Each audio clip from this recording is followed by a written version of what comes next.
नाज़रीन, जनूबी एशिया की सियासत को अगर गहराई से देखा जाए तो एक तल्ख सवाल बार बार सामने आता है। क्या पाकिस्तान की इस्टेब्लिशमेंट और फ़ौज ने हमेशा कौमी मुफाद को तरजीह दी या अपने अदारा जाती मुफाद को?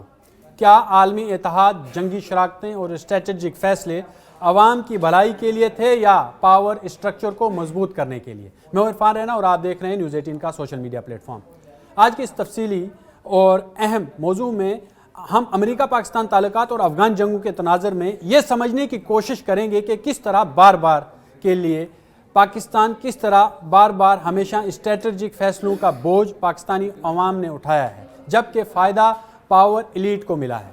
ये एक सख्त मगर अहम तजिया है। हक़ाइक़, बयानात और पॉलिसी नताइज की बुनियाद पर हम इस बात को रखेंगे। कहानी शुरू होती है सर्द जंग से, जब दुनिया अमेरिका और सोवियत ब्लॉक में तकसीम थी। पाकिस्तान ने जल्दी से अमेरिका कैंप ज्वाइन किया। अवाम से कोई राय नहीं ली गई। पार्लिमानी बहस महदूद रही। फैसला पावर सर्कल में हुआ। बदले में फ़ौजी इमदाद, हथियार और माली सपोर्ट मिली, जिससे रियासती ढांचे में फ़ौज का किरदार और मजबूत हुआ। फिर साल 1989 में अफ़गान जंग शुरू हुई। पाकिस्तान को फ्रंट लाइन स्टेट बनाया गया। इस फैसले को मजहबी रंग दिया गया, जहाद का बयानिया खड़ा किया गया, जो मदरसा नेटवर्क फैलाया गया, मुसल्ह ग्रुप तैयार किए गए। सवाल ये है कि क्या सब अवामी सिक्योरिटी के लिए था या एक जियोपॉलिटिकल खेल का हिस्सा? बाद में खुद पाकिस्तानी वज़ीर दिफा और वज़ीर ख़ारजा ने एतराफ़ किया ये ज़्यादा आलमी ताकतों का खेल था, कम मजहबी फरीज़ा। इस पॉलिसी का नतीजा क्या निकला? क्लाशनकोफ कल्चर आया पाकिस्तान के अंदर। मंशियात, अस्करियत, फ़िरकावारियत सब पाकिस्तान के अंदर फैले। मगर इस दौरान फ़ौजी और सिक्योरिटी स्ट्रक्चर को अरबों डॉलर की मदद मिली। अदारा मजबूत हुआ, माशरा लेकिन कमज़ोर हुआ। फिर सरद जंग ख़त्म हुई, अमेरिका चला गया, पाबंदियाँ लग गईं। यहाँ भी नुकसान अवाम को ही हुआ। फैसला साज महफूज रहे। फिर 9/11 आया। एक बार फिर वही स्क्रिप्ट, फौरी स्ट्रेटजिक यू टर्न। कल के इत्तेहादी आज के दुश्मन, कल के बयानिए आज मुस्तरद। पाकिस्तान वार ऑन टेरर में शामिल हुआ। पार्लियामेंट को मुकम्मल इख्तियार नहीं दिया गया, पॉलिसी सिक्योरिटी सर्कल ने ही तय की। इस फैसले के बाद क्या हुआ?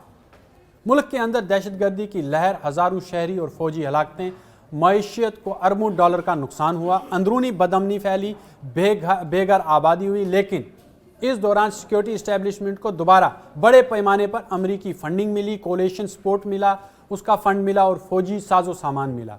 ड्रोन्स हमले शुरू हो गए, खुद मुख्तारी मुतासर हुई। इस अवाम में गुस्सा बढ़ गया, मगर पॉलिसी जारी रही और दोहरा बयानिया चला। अवाम के लिए अलग, सफारती चैनल में अलग बयानिया चला और एतमाद का बहरान मजीद इससे गहरा होता गया।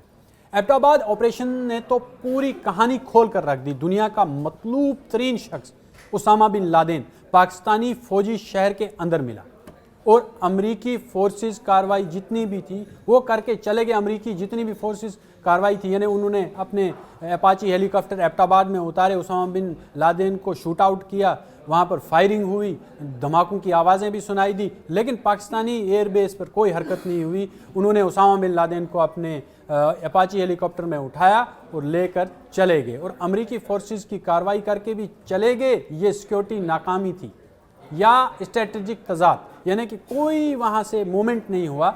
जब अमरीकी फोर्सेस चली गई उसके बाद पाकिस्तान की फोर्सेस हरकत में आई। बहस आज भी जारी है इस पर, मगर सबकी रियासत की हुई उस वक्त कीमत अवामी वकार ने चुकाई।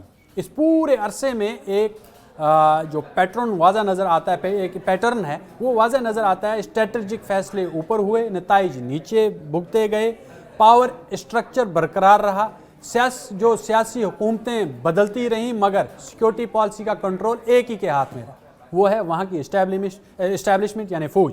हालिया बरसों में खुद पाकिस्तानी वज़रा ने पार्लियामेंट में कहा कि अमेरिका ने पाकिस्तान को इस्तेमाल करके फेंक दिया। मगर असल सवाल ये है, बार बार इस्तेमाल होने के फ़ैसला कौन कर रहा है, अवाम या पावर स्ट्रक्चर?